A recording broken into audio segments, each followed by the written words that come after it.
The Martin Luther King family has reacted to Trump's executive order, and as has the JFK family. They both say this is a political stunt. I don't know how it's a political stunt. It was supposed to come out in 2027. No, it was supposed to come out when? In the teens, the 20 teens, and then it kept being delayed. Then Donald Trump delayed it last term. Joe Biden, he might have thought he was JFK for a while. I'm not really sure, or Martin Luther King. And then it's come up again, and people are tired of secrets. And so Donald Trump said he would start releasing some of the secrets that should be released. And a few of those are the RFK files, the JFK files, and the MLK files. So what do they say? Ooh. Well, the Martin Luther King family, they'd like to see everything first. Well, I don't know if you get that privilege, but okay. Why? Ooh. Do you happen to remember what was said about these files last time? Last time they were about to come out, the guy who is the Martin Luther King authorized biographer has come out and said really bad things are in this file. We all know that he was a philanderer. And, you know, I have to tell you, as I get older, I have more tolerance for people who did amazing things because perfect people aren't the ones that usually stand up and say, I'm going to risk my life for that cause. Perfect people are usually the ones that are like, no, I've got way too much to lose here. Martin Luther King was not the first guy that was approached to lead this movement, just like Rosa Parks wasn't the first one on the bus. The first one was too flawed. She was a teenager that was pregnant, and they didn't think that she would garner enough sympathy. The other pastors that were approached to lead this movement all said, I got way too much to lose. No. They knew what it meant. Martin Luther King was the first one that stood up. And I think the same could be said for Donald Trump. He's not a perfect guy, but he's the first one that would say, yeah, I'll risk my life for it. I'll do it. I'll stand. I mean, who else gets up from an assassination and looks at the crowd and says, fight? That's pretty amazing. So they're not perfect people. But Martin Luther King, we know he was unfaithful, but apparently what is in this file is really not good. Yeah, that's one way to state it. Mm-hmm. First, it looks like there's an FBI letter that was trying to blackmail Martin Luther King. So something bad on the government, trying to blackmail him and say, basically kill yourself or this is coming out. But then there is information on intimate relationships with at least 3 women, one in Atlanta, one in Mount Vernon, one in New York, one in Washington, D.C. Another memo refers to a recording where King looked on, this is according to his biographer, where King, quoting, looked on and laughed as the pastor of Baltimore's Cornerstone Baptist Church allegedly raped a woman in the Willard Hotel.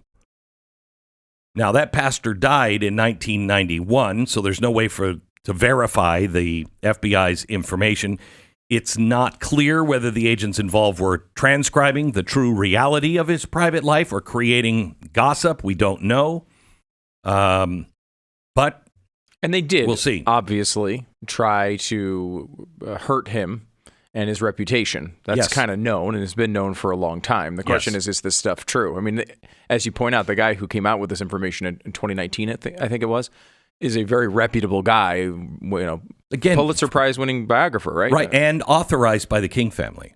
So this is the guy who the King family has said is credible. Yeah, and it's hard to believe this lands in any other place than them saying, well, the government did this. And, they're going to deny it, I think. Right. Does a tape exist? The letter is 500 words, claims to be from an African-American who supported the civil rights movement. It was, however, we know, written by the FBI. It accuses King of immoral conduct lower than that of a beast, I'm quoting, and a giant liability to all of us Negroes, quoting. I figured that one was a quote, Glenn. Yeah, you didn't have to tell us that, that wasn't you wanted to make sure. It encourages, unless I don't know something about your background. I don't know. It encourages King to listen to an enclosed tape. So we don't know if the tape exists. The writer tells King it's all there on the record. Your sexual orgies. Listen to yourself, you filthy, abnormal animal. You are on record. You have been on record. All of your adulterous acts, your sexual orgies extending far into the past. But this one is but a tiny sample. You have 34 days in which to do ...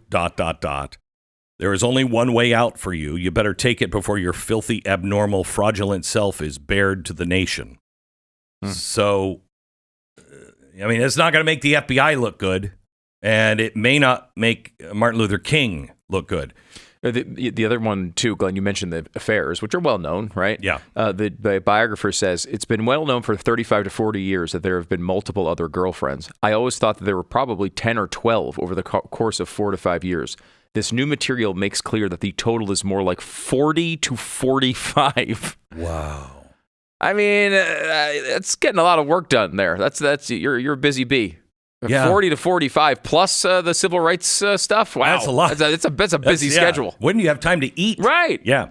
The 32-year-old grandson of JFK made an announcement yesterday about JFK's assassination file being opened. He said that this is nothing more than a grand scheme. Let's see here. Grand scheme. Yeah, he said there is no grand scheme to kill the president, JFK.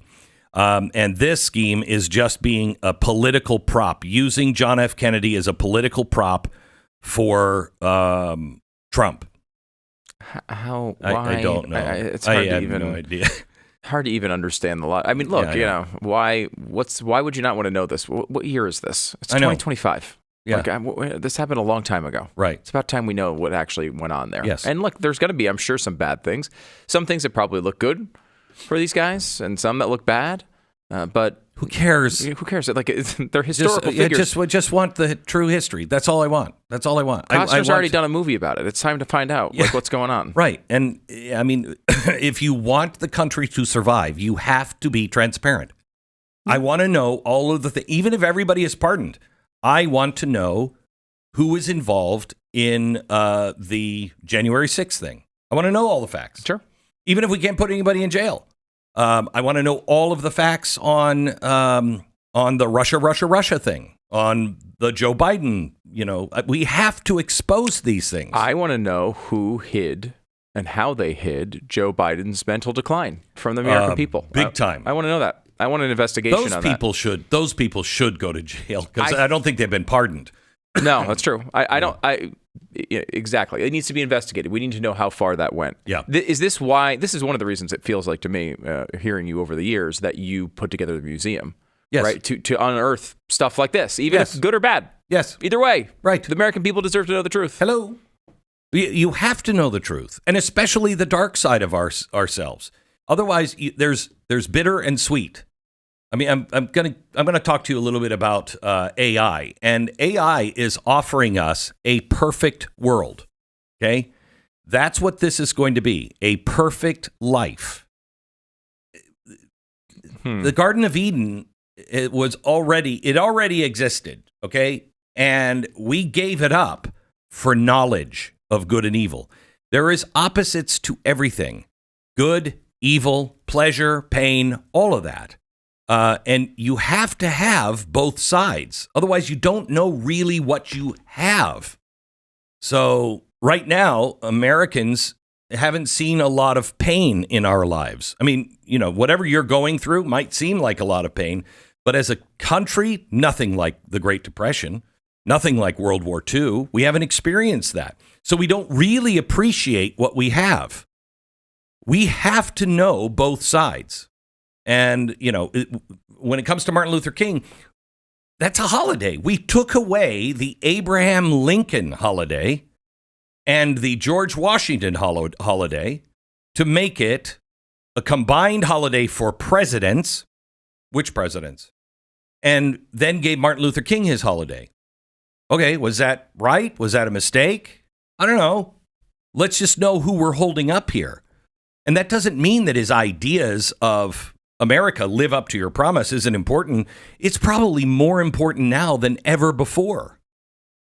Because the people who have been oppressed in the past are being convinced that you're still oppressed.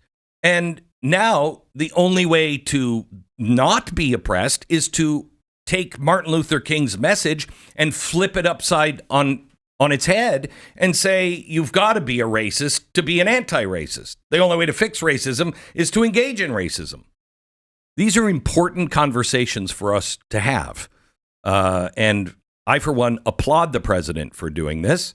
And I think we should get all of it. Absolutely all of it. And I hope it doesn't stop here.